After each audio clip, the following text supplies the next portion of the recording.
ओम शांति। पिछले महीने हमने हमारी मीठी मम्मा की स्मृतियों में पूरा ही जून का महीना मनाया और साथ ही मम्मा के अनेक गुण और अनेक विशेषताओं को ज़रूर अपने स्वरूप में भी लाने का प्रयास किया है। और अभी हम जुलाई के मास में प्रवेश कर रहे हैं और जुलाई का महीना हमारी परम आदरणीय दीदी मनमोहिनी जी की स्मृतियों का मास है। दीदी मनमोहिनी जो प्यारे बाबा के अंग संग रहकर सच्ची गोपी बनकर यज्ञ का प्रशासन संभालने के निमित्त बनी, साथ साथ बहुत ही होशियार स्टूडेंट बनकर रही और बाबा के ऊपर संपूर्ण निश्चय बुद्धि बनकर रही। तो ऐसे मीठी मनमोहिनी दीदी के मास में हम सब फिर से उनकी यादों को भी फिर से स्मृति में लाएंगे, साथ साथ उनकी प्रेरणाओं को, उनके जीवन चरित्रों को भी अपने जीवन में लाने का प्रयास करेंगे। सुनते हैं जुलाई मास का पत्र पुष्प। इस जुलाई मास के पत्र पुष्प का हेडिंग है ज्वालामुखी याद द्वारा प्रकृति और आत्माओं के तमोगुण को भस्म करो। ज्वालामुखी याद द्वारा प्रकृति और आत्माओं के तमोगुण को भस्म करो।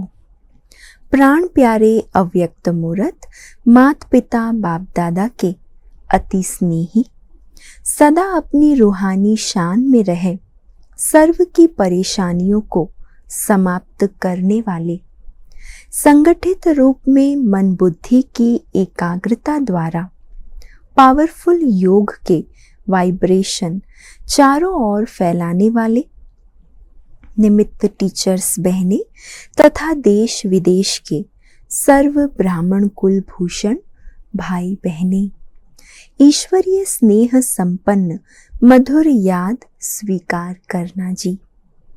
बात समाचार, जून मास में सभी ने अपनी मीठी मम्मा की स्मृतियों के साथ उनकी विशेषताओं को सुनते, स्वयं में समाते बहुत अच्छा पुरुषार्थ किया होगा।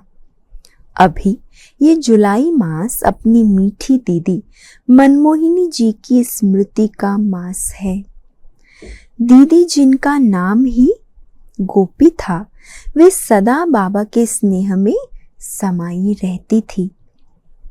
उन्होंने अपनी निजी धारणाओं से पूरे दैवी परिवार की अलौकिक पालना की, सबको ईश्वरीय नियम मर्यादाओं में चलना सिखाया। सदा बुद्धि की लाइन क्लीन और क्लियर होने के कारण उनमें परखने और निर्णय करने की शक्ति ऐसी थी जो किसी भी आत्मा के तीनों कालों को परख कर उसे और योग्य बना देती।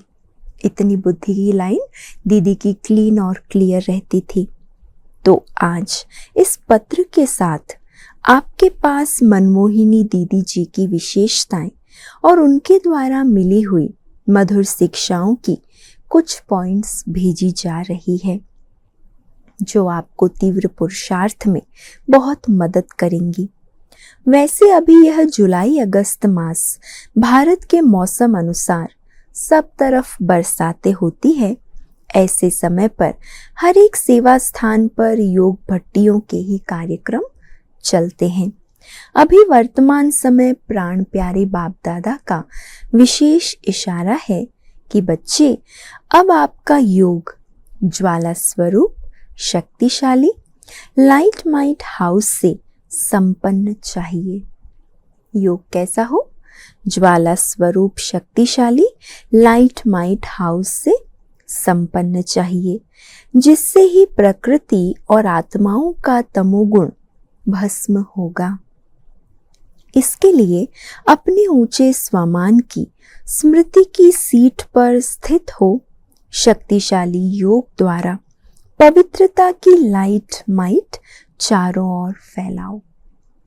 विश्व का और प्रकृति के तमोगुणों को भस्म करने के लिए बाबा कह रहे हैं अपने ऊंचे स्वमान की स्मृति की सीट पर स्थित होकर शक्तिशाली योग द्वारा पवित्रता की लाइट माइट चारों ओर फैलाओ। जितनी आपकी वृत्तियां शुभ और कल्याण की होंगी, उतना ही अनेक तड़पती हुई दुखी अशांत आत्माओं को शांति और शक्ति की अनुभूति होगी। तो अब आवश्यकता है सेकंड में बिंदु बन बिंदु स्वरूप बाप को याद करने की। वर्तमान समय क्या इशारा दे रहा है ईश्वर? बिंदु बन एक सेकंड में बिंदु रूप बाप की याद में मन को टिकाने की आवश्यकता है। यह बिंदु रूप की याद ही पावरफुल वाइब्रेशन फैला सकती है। जैसे वर्तमान समय दुनिया में दुखी परेशान आत्माओं के मन में ये संकल्प उत्पन्न हो रहा है कि अब विनाश हो, वैसे आप विश्व कल्याणकारी आत्माओं के मन में भी ये संकल्प उत्पन्न हो कि अब जल्दी ही सर्व का कल्याण हो। दुनिया के मन में क्या संकल्प है? अब परिवर्तन होना चाहिए, अब विनाश होना चाहिए। और हम विश्व कल्याणकारी आत्माओं के मन में ये संकल्प उत्पन्न हो कि अब जल्दी ही सर्व का कल्याण हो, तब ही समाप्ति होगी। बाबा कहते हैं, बच्चे अब अपना दयालु कृपालु रहम दिल स्वरूप इमर्ज कर दुखियों की पुकार सुनो और उन्हें मुक्ति का वरदान दो। तो बोलो मीठे भाई बहने, सदा इसी स्मृति में रहे। अपने अपने सेवा स्थानों को सभी ने तपस्या कुंड बनाया है ना। संगठित रूप में जब ऐसी शक्तिशाली याद होगी, तब ही स्व परिवर्तन से विश्व परिवर्तन का कार्य संपन्न होगा। तो शक्तिशाली याद के लिए बाबा ने क्या इशारा दिया? एक तो अपने अपने स्थान को हमें तपस्या कुंड बनाना है। दूसरा, सेकंड में बिंदु बन बिंदु स्वरूप बाप की याद में मन को टिकाने का बहुत काल से अभ्यास करना है। तीसरा, बाबा ने कहा ऊंचे स्वमान में रहे, सारे विश्व में पवित्रता की लाइट और माइट फैलानी है और योग को ज्वाला स्वरूप शक्तिशाली बनाना है। तब ही विश्व परिवर्तन का कार्य संपन्न होगा। अच्छा, आप सभी का स्वास्थ्य ठीक होगा। सभी मधुबन की भट्टियों का भी पूरा पूरा लाभ ले रहे होंगे। सभी को याद ईश्वरीय सेवा में बीके मोहिनी दीदी। तो ज़रूर इस महीने में हम हमारी प्यारी दीदी की विशेषताओं को भी अपने अंदर अपने स्वरूप में धारण करेंगे और साथ ही अपने योग को और भी अधिक शक्तिशाली और ज्वाला स्वरूप बनाएंगे। अच्छा, ओम शांति।